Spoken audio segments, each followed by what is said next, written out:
어서 오세요. 반갑습니다.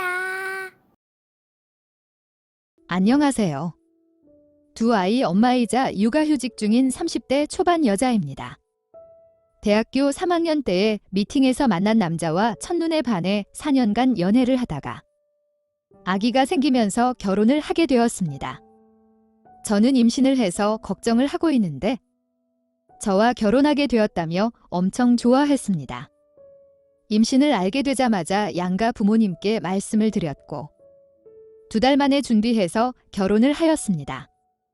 저는 대구에서, 남편은 서울에서 회사를 다녔기에 결혼 시작부터 주말 부부로 지냈습니다.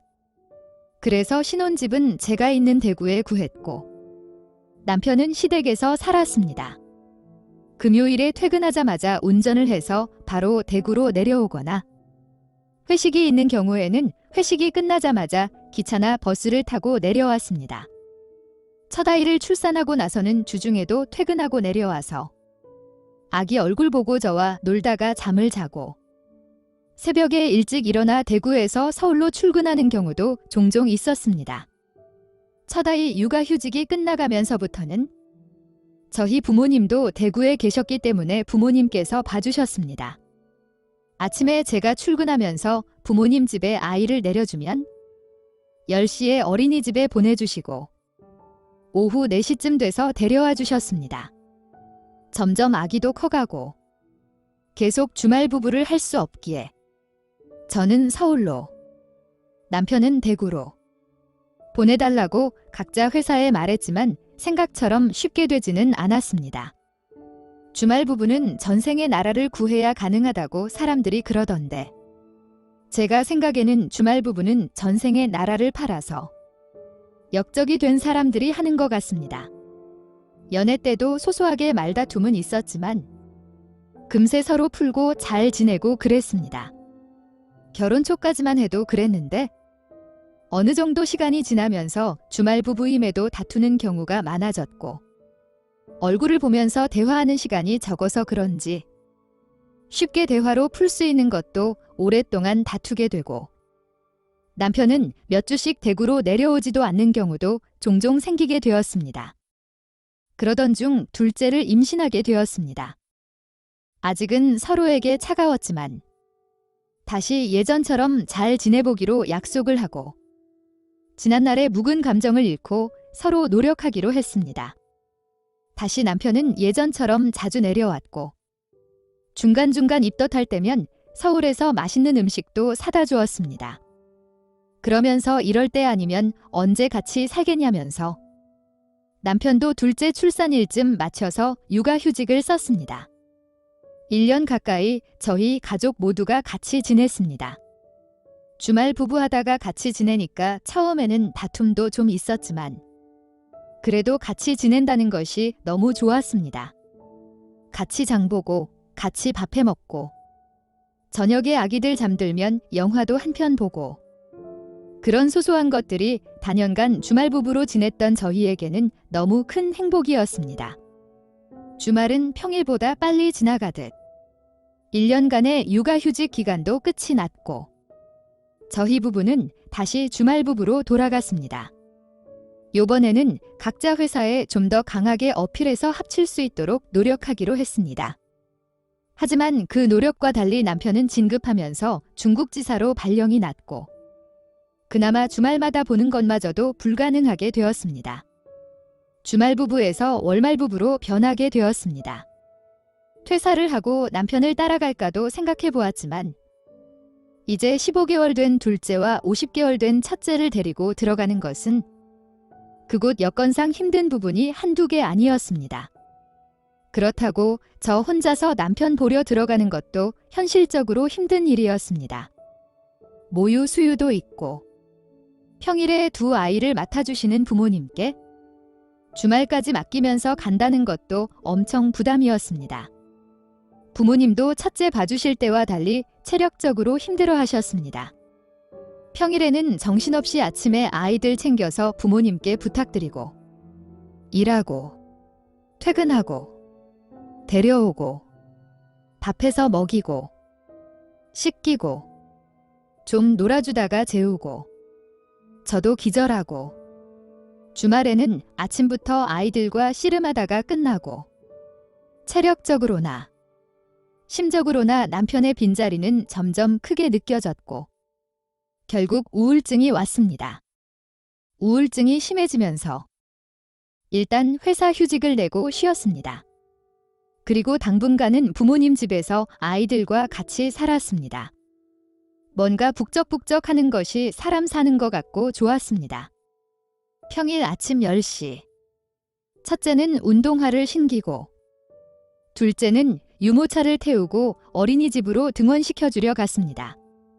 정신없이 아이들을 맡기고 가는 여자들을 보면서 지난날의 제 모습도 생각도 나고 안타깝기도 했습니다. 언젠가는 저도 저렇게 돌아가겠지만 일단 지금은 너무 평화롭고 좋았습니다.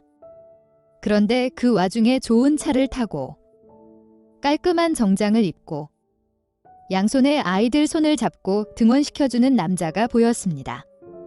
저 사람은 뭐 하는 사람일까? 이 시간에 여유도 있고 울 남편도 같이 있었으면 더 좋았겠다 라고 생각이 드는 찰나에 그 남자가 이름을 부르며 아는 척을 하는 것이었습니다. 누군지 모르는 제 표정을 보면서 어떻게 자기를 못 알아보냐고 하였습니다. 어렸을 때 고등학교 입학하고 동아리에서 만나 썸을 타다가 용기 내어 고백을 했더니 거절을 했던 그 선배 오빠였습니다. 기억이 나는 순간 반갑게 인사를 건넸습니다. 그 오빠는 저보고 이제 아줌마 다 되었다며 잘 지내냐고 물었습니다.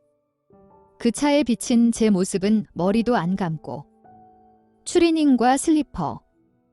정말 그냥 아줌마였습니다. 엄청 부끄러웠지만 아줌마의 당당함으로 잘 지낸다고 육아휴직 중이라고 하였습니다. 한 번도 여기서 저를 못 보았다고 하길래 그동안 부모님께서 대신 등 하원해 주셔서 그럴 거라고 하였습니다. 시간이 되면 가까운 데 가서 커피라도 한잔하면서 얘기하자길래 좀 이따가 어디 가야 돼서 안 된다고 다음에 커피 한잔하자고 하고 헤어졌습니다. 집에 와서 거울을 보는데 얼굴에는 눈곱과 기미, 머리는 미친년저리 갈아였고 오늘따라 옷은 왜 이리 후줄근한 옷을 입고 나갔던지 다음 날부터 아이들 등 하원할 때 좀 더 신경을 쓰고 나가지만 그 오빠는 보지 못했습니다. 그날만 우연히 만났나 보다 할 때쯤 다시 그 오빠를 만났습니다. 아이들은 등원시키고 근처 카페에서 커피 한 잔을 하면서 서로에 대한 근황을 나눴습니다. 그 오빠는 고등학교 졸업하고 대학을 가지 않고 대구에서 가장 유명한 식당에서 알바를 하면서 차근차근 올라가서 요리를 배우게 되었고 지금은 몇 개의 레스토랑을 가지고 있는 사업가이자 셰프가 되어 있었습니다. 결혼도 했지만 와이프가 몇 년 전에 교통사고로 죽어서 혼자 애 키우면서 지낸다고 하였습니다. 오전에는 오빠가 등원시키고 오후에는 베이비시터분이 하원 및 퇴근할 때까지 봐주신다고 하였습니다. 그런데 퇴근이라는 것이 생각보다 너무 늦어질 때도 많은데 그때마다 아이들 봐줄 사람 구하는 게 너무 힘들다고 하였습니다. 베이비시터분들도 갑자기 퇴근이 늦어지니 더 봐달라고 부탁을 드려도 안 되는 경우도 많다고 하였습니다. 그래서 제 휴직이 끝나기 전까지는 그런 경우가 생기면 돌봐줄 테니 연락하라고 그랬습니다. 정말 그래도 되냐면서 너무 고맙다고 하더군요. 이런저런 이야기들을 하다 보니 시간이 훌쩍 지났고 아무리 사장이어도 이제는 출근해야 된다며 다음에 또 커피 한잔 하자고 하며 헤어졌습니다. 며칠 뒤 그 오빠에게 아이들을 봐줄 수 있냐고 연락이 왔고 부모님께는 저희 집에 뭐쯤 가지려 다녀온다고 거짓말을 한 후 그 오빠네 집으로 갔습니다. 정말 입이 떡 벌어질 만큼 큰 집에 고급스러운 인테리어에 혼자 애 키우는 남자 집이라고 생각이 들지 않을 정도로 깔끔하였습니다. 1시간가량 그 오빠의 아이들 놀아주다가 씻기고 재웠습니다. 청소나 반찬을 좀 해줄까 했더니 이미 너무 잘 되어 있었습니다. 그 오빠가 셰프였다는 것을 깜빡했습니다. 빨래가 밀려있길래 돌려서 널어주고 거실에서 TV를 보고 있는데 늦게 와서 미안하다며 헐레벌떡 들어왔습니다. 거친 숨속에 술 냄새가 났습니다. 직원들 회식이라서 어쩔 수 없이 1차까지만 같이 있다가 오느라 늦었다고 하였습니다. 괜찮다고 이제 집에 가면 된다고. 버스는 끊긴 것 같고 택시 타고 가면 된다고 하고 신발을 신고 있는데 그 오빠가 뒤에서 저를 안았습니다. 자고 가면 안 되냐고. 따귀를 올리고 거절을 하는 게 맞지만 싫지 않았습니다. 아니 오히려 기다렸습니다. 제가 아무 말도 안 하고 있자 그 오빠는 술이 과해서 실수했다며 미안하다고 용서해달라고 하였습니다. 제가 괜찮다며 오빠의 손을 잡고 방으로 같이 들어갔고 그렇게 관계를 가졌습니다. 점점 만나는 횟수는 늘어갔고 오빠 아이들도 저를 잘 따르기 시작했습니다. 날씨가 좋은 주말이면 제 아이들과 오빠네 아이들 다 데리고 나들이도 가기도 했습니다. 그리고 다 같이 오빠네 집에서 밥도 해먹고 잠도 자고 그랬습니다. 그러던 어느 날 중국에서 일하고 있던 남편이 샌드위치 연휴가 맞춰서 한국에 들어왔습니다. 양손 가득히 저와 아이들 선물을 가지고 저희 집에 갔더니 집에는 사람도 없고 한동안 사람이 왔다가 가지 않아서 먼지 쌓여 있었고 저한테 전화를 걸었지만 온지도 몰랐습니다. 남편은 처가에서 지낸다는 말을 듣고 제 부모님 집으로 갔고 저희 부모님은 저랑 아이랑 저희 집으로 돌아간 지 꽤 되었다며 여기서 안 지낸다고 저희 집으로 가면 된다고 남편한테 말을 하셨습니다. 제 폰을 확인하였을 때는 남편의 부재 중전화 몇 통을 보았지만 늦은 밤이어서 신경 안 쓰고 그 오빠네 집에서 잤습니다. 내일 연락할 생각이었습니다. 잠이 들 때쯤 초인종이 울렸고 남편이 집 앞에 서 있는 것이었습니다. 잔뜩 화가 난 얼굴로 현관문을 부실 것처럼 발로 찼고 제 남편의 얼굴을 몰랐던 그 오빠는 미친놈이 술 처먹고 행패 부린다며 나갔습니다. 남편은 현관문이 열리자마자 달려 들어왔고 속살이 다 비치는 잠옷 차림의 제 모습과 시끄러운 소리에 깬 첫째가 그 오빠를 보며 나빠 무서워 저도 뒤쫓아 나갔습니다. 불렸지만 뒤돌아보지 않고 그냥 가버렸습니다. 몇 주가 지나고 등기로 이혼 서류가 도착했고 남편과 이혼을 하였습니다. 남편에게 미안한 마음에 집 등 재산의 대부분을 주었지만 남편은 그것을 팔아서 아이들 이름으로 통장을 만들어서 보냈습니다. 그러면서 애들한테는 잘해주고 가끔 보여달라고 편지가 적혀 있었습니다. 남편에게 너무 미안하다고 아이들 보고 싶으면 언제든지 연락하라고 문자를 하였습니다. 이혼한 지 몇 개월이 지났고 그 일이 있은 후로 쭉 오빠네 집에서 지냈고 저희 부모님도 모든 사실도 다 알게 되셨습니다. 그 오빠에게 이제 우리도 슬슬 결혼하자고 얘기를 꺼냈습니다. 그 오빠는 저랑 이렇게 지내지만 자기는 아직 죽은 자기 와이프를 사랑하고 와이프랑 결혼 생활하는 동안 힘들었기에 결혼할 생각이 없다고 하였습니다. 그러면서 슬슬 제가 집착해오는 것 같고 구속하는 것 같다며 저는 여자친구일 뿐이지 와이프가 아니라고 이제 힘드니까 자기 집에서 나가 달라고 하더군요. 오빠만 믿고 이혼하고 퇴사도 하고 그랬는데 어떡하냐고 했더니 자기는 어떠한 것도 약속해준 것도 없고 그렇게 생각하고 행동한 거는 저라고. 사실 틀린 말이 아니었습니다. 일자리 구할 때까지만 있게 해달라고 하였지만 얼마 되지 않아 저희 세 식구는 쫓겨났고 부모님 집으로 갔지만 문을 열어주지 않으셨습니다. 벌 받는 거라고 알아서 하라고. 전 남편은 중국에 들어가 있고 현재 남편이 준 아이들 계좌가 전 재산인데 차마 이것만은 쓸 수가 없어서 식당 주방 일을 해주며 딸린 방에서 아이들과 살고 있습니다. 남편에게 다시 같이 살자고 하면 안 되는 거겠죠? 오늘의 사연은 여기까지입니다. 구독과 좋아요, 알림 설정 부탁드립니다. 긴 글을 읽어주셔서 감사합니다. 다음 사연을 시작하겠습니다. 안녕하세요. 저는 올해 대학생이 된 20살 여자입니다. 다른 친구들은 남자친구도 만들고 소개팅도 하지만 저는 오랫동안 짝사랑하는 오빠가 있습니다. 정확히 말하면 오빠가 아니라 과외 선생님이에요. 고등학교 입학하면서 시작했던 과외 선생님인데 저보다 4살이 많아요. 처음에는 대학생이었지만 지금 군대 갔어요. 저 고3 때 군대 갔으니 곧 제대해요. 고등학생 때 여고에서 기숙사 생활을 했어요. 그래서 토요일이면 과외 선생님이 학교 앞으로 데리러 왔고 같이 간식도 사 먹고 집에 와서 공부하였고 일요일 오후에 과외를 하고 학교에 태워다 주셨어요.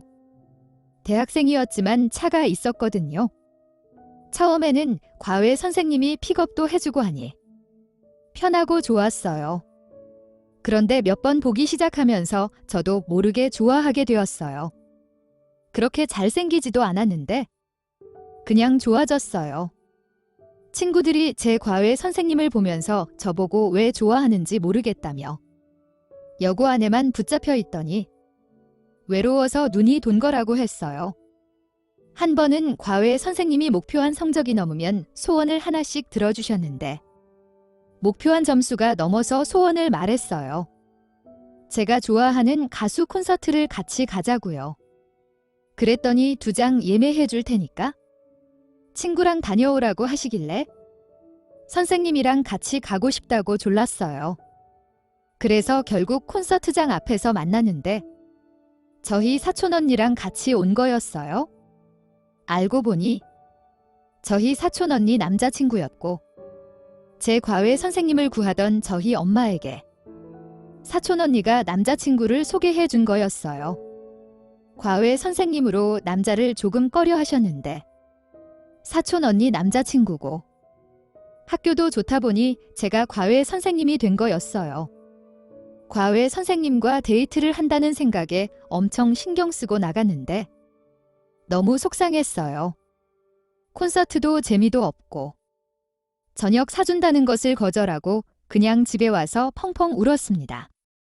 그날 이후로 저도 모르게 팅팅거렸고 픽업해주지 말라고 버스 타고 다니겠다고 간식 먹으려 가자고 해도 싫다고 하였습니다. 그런데도 좋아하는 마음은 주체할 수가 없었어요. 그래서 시험 때만 되면 더 열심히 공부했던 것 같아요. 소원을 쓰기 위해서요. 그래서 둘이서 영화도 보았고 지하상가에서 옷 선물도 받았습니다. 과외 선생님이 엄마한테 곧 군대 간다며 이제 제가 고3이 되니 중간에 과외 선생님이 바뀌는 것보다 지금부터라도 구해서 수능까지 쭉 가는 게 좋을 것 같다고 말했습니다. 그래서 엄마가 새 과외 선생님을 알아본다고 하셨는데 제가 싫다고 하면서 마지막까지 같이 하고 그 다음부터는 혼자 해도 된다고 하였습니다. 그렇게 과외 선생님이랑 수업을 군대 가기 전까지 같이 하였습니다. 과외 선생님이 군대 가고 나서 왜 이렇게 마음이 허전한지 한동안은 공부도 안 되고 수업 시간에 집중도 안 되었습니다.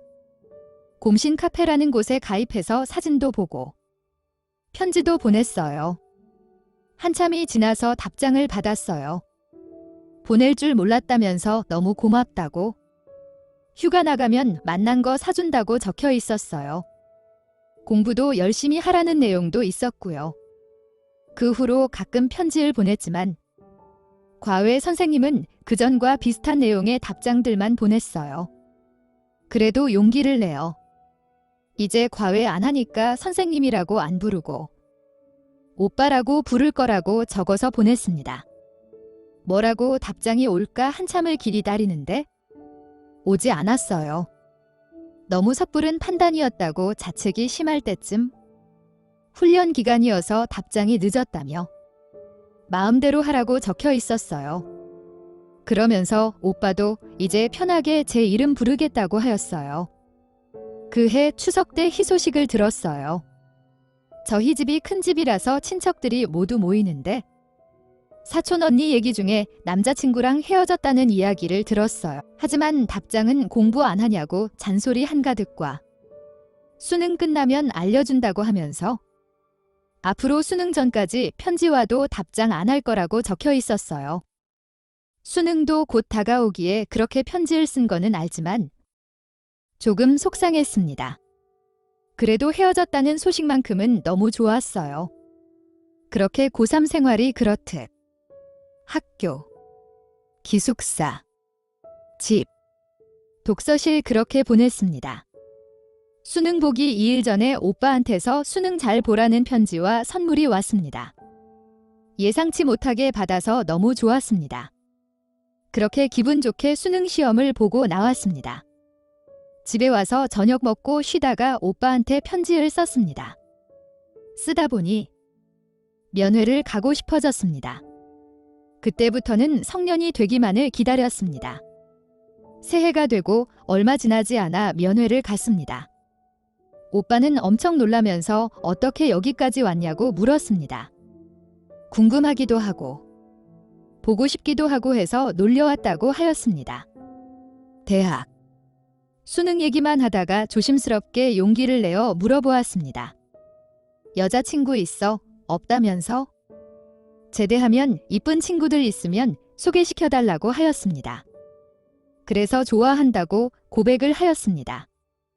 오빠는 이런 걸로 군인한테 장난치면 안 된다면서 다음에 올 때는 미리 말해주면 외박 신청해서 부대 밖에서 맛있는 거 사준다고 하였습니다. 오늘은 외박 안 되냐고 물었더니 갑자기 온 거라서 안 될 것 같다고 하였지만 제가 계속 졸랐고 확인해보니 가능하다며 같이 부대 밖으로 나오게 되었습니다. 엄마한테 친구네 집에서 놀다가 자고 내일 들어간다고 하였습니다. 엄청나게 잔소리를 들었지만 대학도 합격하여서 그런지 허락해 주셨습니다. 처음으로 술도 마셨고 그리고 기억이 없습니다. 다음날 아침에 눈 떠보니 모텔 침대에서 자고 있었고 옆 소파에 오빠가 자고 있었습니다. 머리가 너무 아팠지만 그보다 기억이 하나도 안 나서 더 걱정이었습니다. 오빠는 별다른 설명 없이 저의 마음은 잘 알겠다고 하였습니다. 하지만 전 여자친구의 사촌 동생이라는 것이 마음에 걸린다고 하면서 생각해보겠다고 하였습니다. 또 집에 가는 차 안에서 꼭 핸드폰 동영상을 확인해보라고 하였습니다. 핸드폰 안에는 제가 완전 취해서 울고불고 좋아한다고 떼 피우는 내용이 한가득 있었습니다. 그리고는 마지막에 만나보기로 손도장 찍고 재워주는 내용도 있었습니다. 그렇게 저희는 이쁜 사랑을 하고 있고 조만간 오빠도 제대합니다. 사촌 언니한테는 아직 말하지 못한 것이 마음에 걸리지만 지금 이 순간만큼 너무 행복합니다. 오늘의 사연은 여기까지입니다. 구독과 좋아요, 알림 설정 부탁드립니다. 긴 글을 읽어주셔서 감사합니다. 다음 사연을 시작하겠습니다. 안녕하세요. 저는 아직은 신혼인 결혼 2년 차 아내입니다. 제가 사연을 보내게 된 이유는 성인용품 때문입니다. 남편과는 3년 장거리 연애를 하고 결혼을 하였습니다. 저는 창원에서, 남편은 오산에서 직장 생활을 하였습니다. 둘 다 교대 근무를 하는 직업이었기에 많이 봐야 2주에 한 번 볼 수 있었습니다. 그것도 경조사 등 예상치 못한 일이라도 생기면 한 달에 한 번 보는 것도 힘들었습니다. 남편이 과거에 만났던 전 여자친구가 남편의 절친과 바람이 나면서 헤어졌습니다. 그때의 상처로 저한테도 약간의 집착과 바람을 걱정했습니다. 그렇게 행동하는 남편의 마음을 이해했기에 때론 불편하고 답답하긴 했지만 이해할 수 있었습니다. 연애한 지 1년쯤 되었을 때 여름 휴가로 오키나와를 가게 되었습니다. 렌트카를 빌려서 구경도 다니고 맛있는 것도 먹고 나름 즐거운 시간을 보내었습니다. 그러던 중 일본의 유명 쇼핑몰이라고 해서 돈키호테라는 곳에 들어가 구경을 하였습니다. 정말 여러 품목을 파는 복합 쇼핑몰이었는데 구석에서 성인용품도 파는 것이었고 같이 구경하려 들어가 보았습니다. 진짜 성인 영화에서나 보던 신기한 것들이 있었습니다. 호기심에 이것저것 만져보고 있는데 남편이 자기 거 하나, 제 거 하나를 사자는 것이었습니다. 이런 거 필요 없다고 하였지만 일단 사자고 하길래 사서 나왔습니다. 그날 저녁 숙소에서 호기심을 가지고 관계를 가지면서 같이 사용해 보았습니다. 성인용품 없이 하는 것보다 더 자극적이었고 만족스러웠습니다. 누워서 남편이랑 이야기하다가 왜 사자고 했냐고 물었더니 저도 남편도 성욕이 많은 편인데 장거리 연애를 하고 있고 게다가 자주 못 보기 때문에 샀다는 것이었습니다. 또한 이걸로 각자 어느 정도 성욕을 해소하게 되면 바람 피울 가능성도 내려갈 것 같아서 샀다는 것이었습니다. 그때 질색팔색을 하면서 그게 무슨 말도 안 되는 소리냐고 하였지만 시간이 지나면서 성인용품의 사용 빈도는 높아졌습니다. 심지어 남편과 데이트하는 날에도 챙겨가서 관계 시 성인용품을 같이 사용하였습니다. 그것 때문인지 몰라도 남편과 장시간 못 만나도 외롭거나 보고 싶지 않았습니다.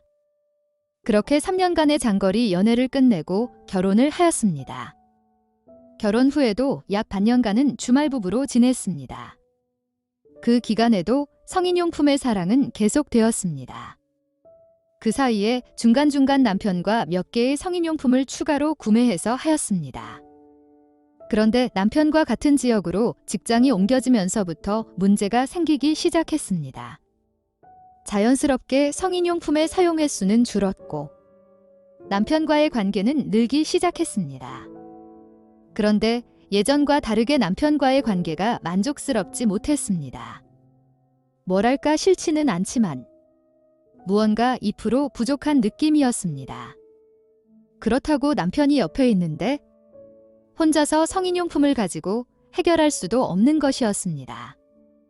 남편도 뭐라고 말은 하지 않지만 본인도 예전 대비 만족도가 떨어지는 것 같았습니다.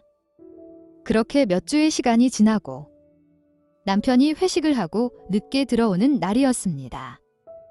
거실에서 맥주와 함께 영화를 보고 있는데 야한 장면이 나오면서 성인용품이 생각나기 시작하였습니다. 그래서 정말 오랜만에 성인용품과 즐거운 시간을 보냈습니다. 며칠이 지나고 나서 또 생각나기 시작하는 것이었습니다. 정말 남편이 회식 등 약속이 있기만을 기다렸고 기회가 오면 어김없이 혼자만의 즐거운 시간을 가졌습니다. 자유롭게 할 수 있다가 기회가 와야만 할 수 있는 상황으로 바뀌다 보니 중독이 된 것처럼 더 자주 생각이 나고 간절해졌습니다. 결국 남편이 잠든 것을 확인하고 몰래 혼자서 성인용품을 사용하기도 하였습니다. 사용하고 나면 기분이 좋았다가 무언가 모르게 찝찝하고 남편에게 미안했습니다. 바람을 피우는 건 아니지만 바람 피운 것처럼 죄스럽고 미안하고 수치스러웠습니다. 그래서 결국 남편에게 이야기를 하자고 하였습니다. 남편도 기다렸다는 듯 자기도 할 말이 있다면서 커피를 2잔을 타서 왔습니다. 남편 이야기를 들어보니 저만큼이나 만족도 높지 않았던 것 같습니다. 그래서 남편의 의견은 나중에 아기 가질 때만 열심히 하고 그렇지 않을 때는 성인용품으로 각자 해결하자는 것이었습니다. 그러다 의견이 맞으면 관계를 갖자는 것이었습니다. 그러면서 남편은 조심스럽게 각방 쓰는 것도 제안하였습니다. 이제 결혼한 지 2년밖에 안 되었고 서로 사이가 안 좋은 것도 아닌데 각방까지 쓰면서 성인용품을 마음 편히 사용해야 되는 것인지 답답합니다. 사실 같은 방을 쓰면 성인용품을 사용하는 것이 불편하고 게다가 제가 퇴근하면 바로 집에 오고 주말에도 집에만 있는 집순이기에 더욱 불편하다는 것이었습니다. 남편의 말도 이해는 되지만 정말 각방을 써버리면 사이도 멀어질 것 같아서 걱정입니다. 어떻게 해야 될까요? 오늘의 사연은 여기까지입니다. 구독과 좋아요, 알림 설정 부탁드립니다. 긴 글을 읽어주셔서 감사합니다. 구독과 좋아요 꾹꾹 눌러주세요. 꾹꾹. 알림 설정도 꾹꾹 눌러주세요.